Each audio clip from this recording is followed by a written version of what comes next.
மனசை எப்படி கட்டுப்படுத்துறது? பேசாம எங்கேயாவது அமைதியா போய் இருந்தாலோ கண்ணை மூடிட்டு இருந்தாலோ, உங்களுக்கே தெரியும் பொதுவா நம்ம கண்ணை மூடிட்டு இருந்தாலும் எங்க போய் இருந்தாலும் நம்மளுடைய மனம் என்ன அதிர்வலைகள் ஓடிக்கிட்டே தான் இருக்கும். அதை நிறுத்த முடியுமானா நிறுத்த முடியாது. மனதை வென்றவர் கிடையாது, மனதை கடந்தவர் தான் உண்டு. அப்ப எப்படி கடக்கணும்? நான் ரொம்ப நேரம் தியானம் பண்றேங்க, ஆனா என் மனசு ஒரு 10 நிமிஷத்துக்கு மேல முடியல, கை கால் வலிக்குது, கை கால் சூரம் பிடிச்சிருது, திடீர்னு உடல் உஷ்ணமாகுது அப்படின்னு. இது எல்லாத்துக்குமே காரணம் உங்களுடைய உடலுக்கு நீங்கள் யோகத்துக்கு போகும்போது உடலுக்கு சரியான உணவு முறைகள், சரியான நீர், அது இல்லாம உறக்கம், இது எதையுமே நீங்க சரிப்படுத்தாது, உங்க உடல்ல இருக்கக்கூடிய வாயுக்களை சமப்படுத்தாது, சரி செய்யாது நீங்கள் பயிற்சிக்கு போறது தான் காரணம். இது எல்லாத்தையும் சரி பண்ணாம நீங்க பயிற்சிக்கு போனா காலாகாலமா நீங்க பயிற்சி பண்ணிக்கிட்டே தான் இருக்கணுமே தவிர இது உங்களுக்கு ஒரு முழுமையே கொடுக்காது.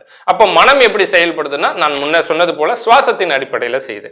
அப்ப வாசி, உங்கள் சுவாசத்தை எந்த அளவுக்கு நீங்கள் நிறுத்துகிறீர்களோ குறைக்கிறீர்களோ அந்த அளவு உங்களுடைய மனம் என்ன அதிர்வலைகள் குறையும்.